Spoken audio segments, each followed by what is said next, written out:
မင်္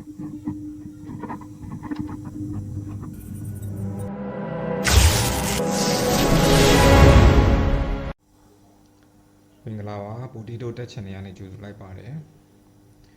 ချိုးတွေထင်မှာပေါ့နော်ဒီလိုကွန်ဒန်ဆာတေးသေးလေးနဲ့ဒီလိုဘက်ထရီကိုအားသွင်းရမယ်ပေါ့နော်စိတ်ချရဲလားတကယ်ရောအားသွင်းရလို့ရရလားဆိုတော့ကျွန်တော်တို့တေချာရှင်းပြပေးမှာဖြစ်ပါတယ်ဒီမှာ220ဗို့ပါဒါက 11.5 ဗို့ပါဒီဘက်ထရီကတော့ဒီကားကနေပြီးတော့အလွန်ဟောင်းနှွမ်းနေတဲ့ဘက်ထရီဖြစ်ပါတယ်တခြားနေရာမှာသုံးလို့မရတဲ့ဘက်ထရီပါဒီလို socket မျိုးကလည်းဒီလိုဘက်ထရီကိုအဟောင်းနေအတွက်ဒါလည်းပို့ပြီးတော့တင်တော့ပါတယ်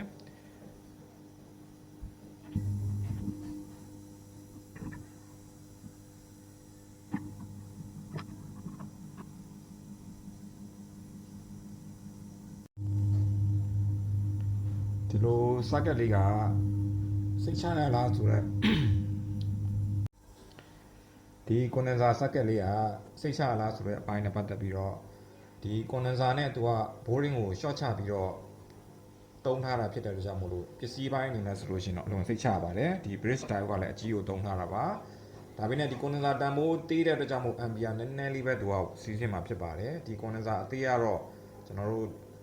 motorcycle battery တို့ဒီ UPS battery အသေးသေးလေးတွေအတွက်တင့်တော်ပါတယ်ဒီလို battery ကိုကြီးကြီးနဲ့ဆိုလို့ရှိရင်တော့မတင့်တော်ပါဘူးအရန်အားနည်းလို့ပါဒါပေမဲ့ဒီက220ကနေပြီးတော့ဒီတွဲဖို့ရှော့ချတဲ့အပိုင်းမှာတော့ဒီ condenser ကဒီ current ကို limit ဖြစ်သွားစေတဲ့အတွက်ကြောင့်မလို့စိတ်ချရပါတယ်ဒါပေမဲ့ဒီအဆက်အသွယ်အားလုံးဟာဒီ220 diode ကိုအသုံးပြုထားတာဖြစ်တဲ့အတွက်ကြောင့်မလို့ဒီအဆက်အသွယ်အားလုံးကိုတော့လက်နဲ့ diode ထိတွေ့ကင်တွယ်ခြင်းလုံးဝမပြုသင့်ပါဘူးဓာတ်လိုက်နိုင်တဲ့အန္တရာယ်အပြည့်အဝရှိပါတယ်ဒီမှာမြင်တဲ့အတိုင်းပါပဲကျွန်တော်ဒီမှာအဝင်ဘိုးအားရော့ရင်အထွက်ဘိုးအားမှာလည်းရော့သွားတတ်ပါတယ်အဝင်ဘိုးအားများရင်အထွက်ဘိုးအားလည်းနည်းနည်းများလာတာကိုတွေ့ရပါလိမ့်မယ်ဒါပေမဲ့ ampere ကတော့ဒီ condenser ရဲ့အရွယ်အစားကြောင့်မို့လို့အရန်သေးငယ်ပါတယ်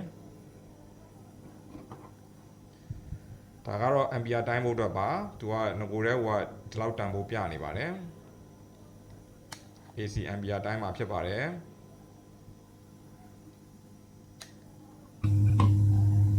ဒီမှာကြည့်လိုက်ပါ ampere အနည်းငယ်ဝင်နေတာကိုတွေ့ရပါလိမ့်မယ်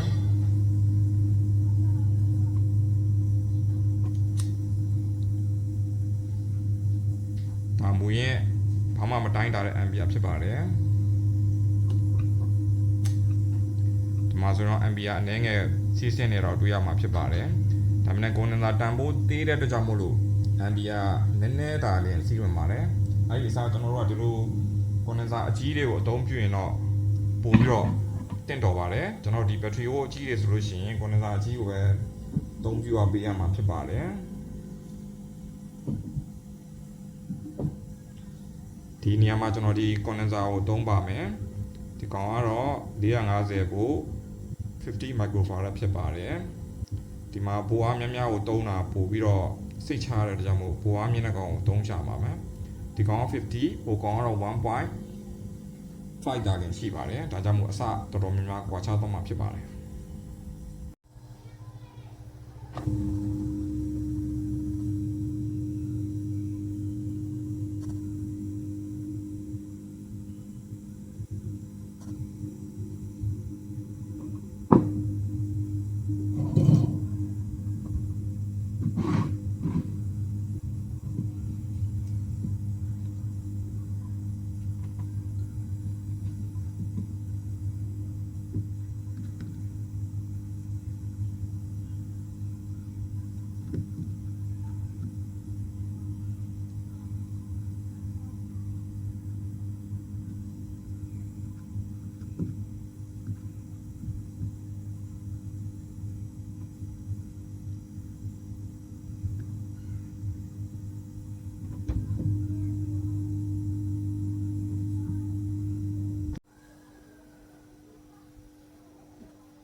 ဆိုရင်တော့ကျွန်တော်တို့ဒီမှာ condenser အကြီးကိုလဲလဲတက်ဆင်လိုက်တာဖြစ်ပါတယ် condenser အသေးကိုမသုံးဘဲနဲ့ condenser အကြီးကိုလဲလိုက်တဲ့အချိန်မှာတော့ဘယ်လိုရလဒ်မျိုးထွက်မှာဆိုတာကျွန်တော်တစ်ခါပြန်ပြီးတော့စမ်းပြပေးပါမယ်ဒါမှအခုကျွန်တော် AC plug ကိုတက်ပါတော့မယ်ခင်ဗျာ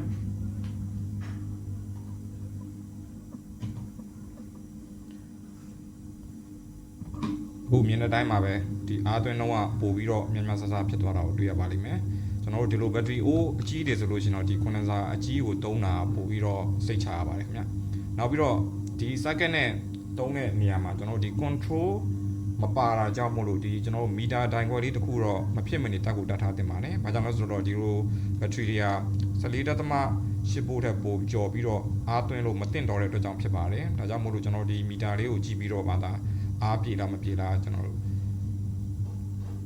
သိနိုင်မှာဖြစ်တဲ့အတွက်ကြောင့်မို့ကျွန်တော်ဒီမီတာကိုတော့မဖြစ်မနေတစ်ခုတော့ထည့်ပေးရပါမယ်။နောက်ပြီးတော့ဒီလို circuit တစ်ခုလုံးကိုလက်နဲ့ထိတွေ့ကင်တွယ်တာမျိုးကိုလုံးဝမလုပ်သင့်ပါဘူးခင်ဗျာ။ခုမြင်တဲ့အတိုင်းမှာပဲကြည့်တဲ့အတိုင်းမှာကျွန်တော်တို့ဒီမှာ boring ကအပေါ်တက်လာတာတွေ့ပါတယ်ဒါဒီလို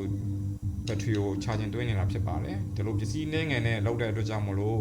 ဒီကုန်ကြစိတ်လည်းအထူးတက်တာပြီးတော့ရိုးရှင်းပြီးတော့လွယ်ကူပါတယ်ဒီလက်စစ်220 volt ဖြစ်တဲ့အကြောင်းမလို့ကျွန်တော်တို့လက်စစ်အန်ရရှိနိုင်တဲ့အတွက်ကြောင့်မို့ဒီ circuit နဲ့ပတ်သက်တဲ့စိတ်ပိုင်းတွေကိုလုံးဝထိတွေ့ကင်တွယ်ခြင်းမပြုသင့်ပါဘူးကျန်တဲ့အခြေအနေတော့ကောင်းပါတယ်အခုမြင်တဲ့အတိုင်းပါပဲခင်ဗျာကျွန်တော်ဒီ condenser အကြီးကိုပြောင်းလဲအသုံးပြုလိုက်တဲ့အတွက်ကြောင့်မို့လို့ဒီအားသွင်းနှုန်းကပုံမမြန်ဆန်လာပါတယ်ဆော့ဆော့ကဒီ condenser လေးနဲ့ဆိုလို့ရှိရင်ကျွန်တော်တနေ့ကုန်အားသွင်းမှသာနည်းနည်းတည်းသာနေဝင်ပါတယ်အများကြီးမဝင်ပါဘူးဒီ condenser လေးတွေကြတော့ဒီ battery ကိုအသေးလေးအတွက်ပဲအသုံးဝင်ပါတယ်ဒီလို battery ကိုကြီးကြီးဆိုလို့ရှိရင်တော့ဒီလို condenser ကြီးကြီးသုံးလာတာအားပိုတင့်တော့ပါတယ်ဒါပေမဲ့ဒီကောင်က AC direct သုံးတာဖြစ်တဲ့အတွက်ကြောင့်မို့လို့ကျွန်တော်ကားမှာသွားပြီးတော့ဓာတ်ရိုက်သွားပြီးတော့သွင်းဖို့ကြတော့မသင့်တော့ပါဘူးခင်ဗျာဒီ AC line ကြောင့်ဒီကားမှာပါတဲ့စက်ပစ္စည်းတွေတခုမှခြုံရင်းသွားနိုင်ပါတယ်ခင်ဗျာ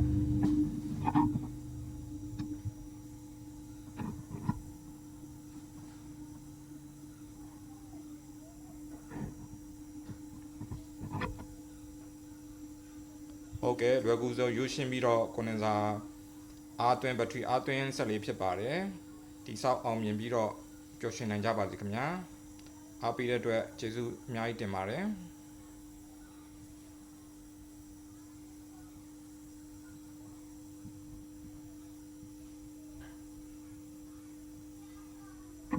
။